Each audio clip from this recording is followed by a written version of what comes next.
Desde que surgiu nas telas arrastando mangueiras pesadas, discutindo com a equipe e encarando toneladas de pedras como se fosse apenas mais um obstáculo no caminho da glória, Parker Schnabel se tornou uma figura quase mítica dentro do universo da mineração.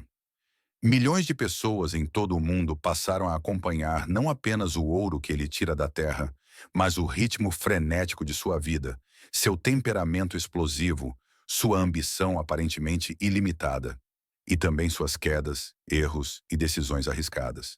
E é justamente por isso que a pergunta ecoa por todos os cantos da internet. Parker Schnabel faliu? Para entender a resposta, precisamos voltar um pouco no tempo, até o momento em que Parker herdou a responsabilidade das mãos de seu avô, John Schnabel. Era quase inacreditável que alguém tão jovem pudesse liderar uma operação tão complexa e custosa quanto uma mina de ouro no Alasca.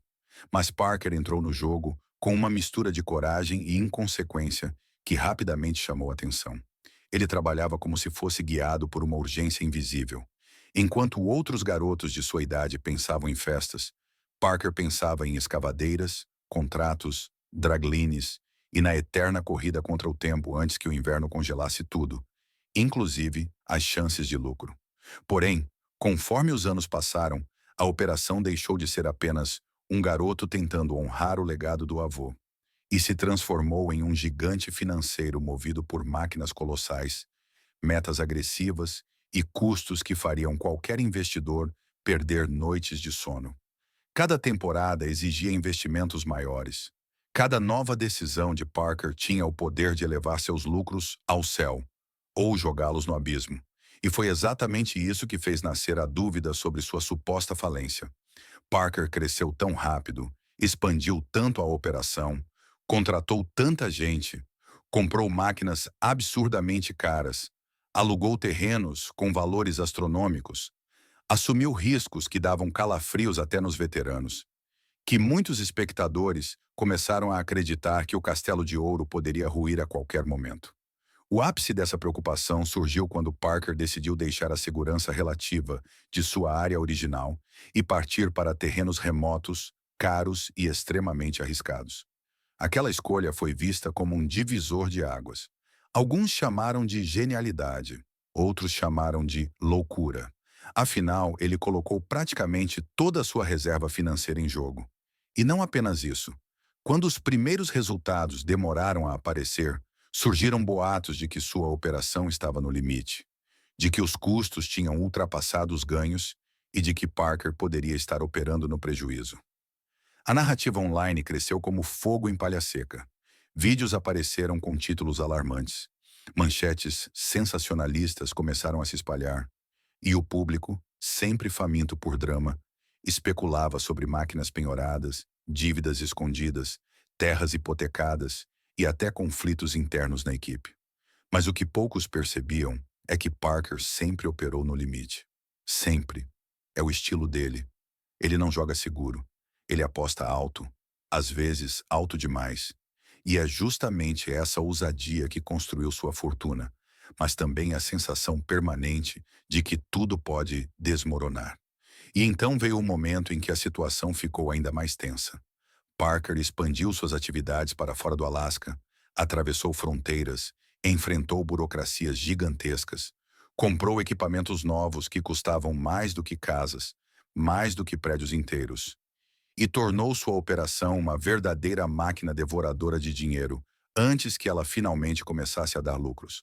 A cada temporada, seus gastos passavam facilmente dos 10 milhões de dólares, enquanto seus lucros podiam oscilar de forma dramática. Houve anos excelentes, onde toneladas de ouro brilharam nos tachos.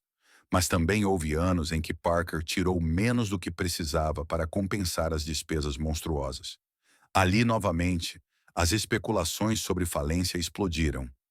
Como alguém tão jovem poderia manter uma operação tão colossal sem quebrar? Como alguém conseguiria lidar com custos tão agressivos, atrasos, falhas de máquinas, salários, combustível, logística, impostos, transporte e ainda ter saldo positivo? Mas aqui está o ponto central dessa narrativa.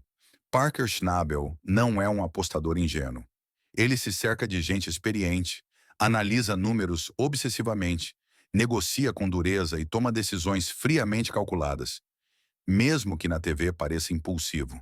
A verdade é que as câmeras mostram apenas uma fração do que acontece nos bastidores. E apesar das temporadas turbulentas, apesar dos riscos gigantescos, apesar dos custos quase sobre-humanos, Parker não faliu. Na verdade, seus investimentos continuam se expandindo. Sua empresa, sua marca e sua presença na mídia aumentam ano após ano. Ele já acumulou dezenas de milhões ao longo da carreira. Claro, isso não significa que ele não tenha passado por momentos apertados. Houve sim temporadas em que quase tudo deu errado.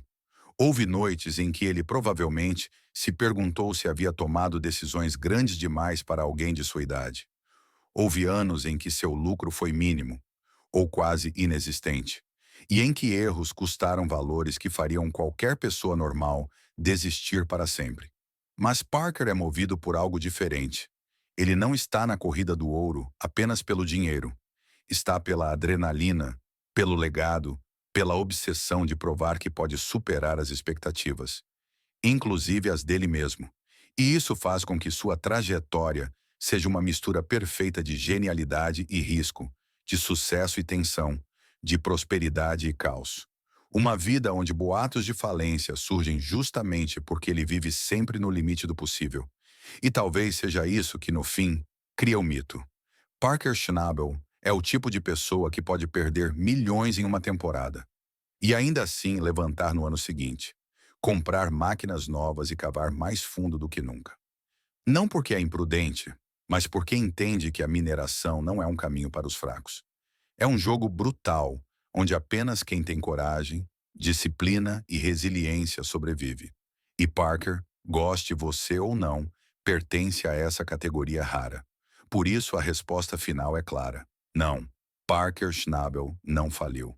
Ele apenas vive em um universo onde a linha entre riqueza e desastre é tão fina quanto o fio que separa um grande minerador de uma lenda.